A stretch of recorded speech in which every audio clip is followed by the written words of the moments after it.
হ্যাঁ, আসসালামু আলাইকুম বন্ধুরা। রাত্র প্রায় 9টা 9:30 বাজছে।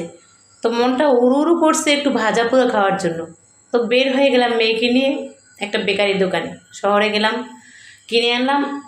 বেকারি দোকানে গিয়ে দেখি যে এইগুলো আছে, এই একটা, এই একটা। তো ওনাদের জিজ্ঞাসা করলাম এটাকে কি বলে। ওনারা বলে এটার নাম চিকেন টোস্ট। আচ্ছা, এর মধ্যে কোনো জায়গায় টোস্ট দেখা যাচ্ছে না, দেখেন আপনারা। চিকেন আছে, পাউরুটি আছে। আসলে এটার নাম দেওয়া উচিত পাউরুটি টোস্ট বা পাউরুটি চিকেন, সরি পাউরুটি চিকেন, তাহলে হইতো। ওনারা দেশে পাউরুটি, সরি চিকেন টোস্ট।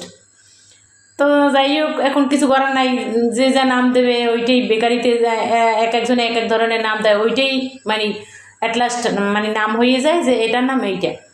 যাই হোক, একটু খেয়ে দেখি চিকেন টোস্টটা কেমন লাগে। সসও আছে।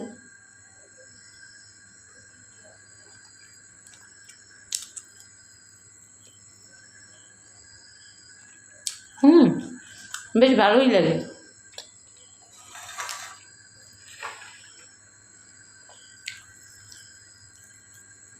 কিন্তু মশলাটা একটু বেশি হয়ে গেছে।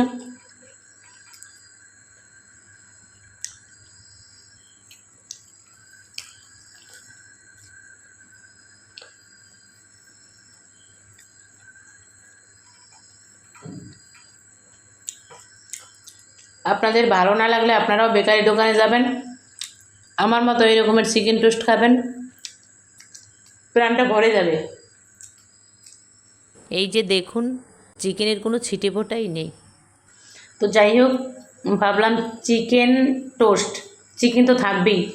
তো কিনে এনে দেখি যে চিকেনে তো কিচ্ছু নাই, বরং এই দেখেন এই আপনারা, শুধু এই বাঁধাকপি, পেঁয়াজ, মশলা দেয়া, এই কোনো চিকেন নাই।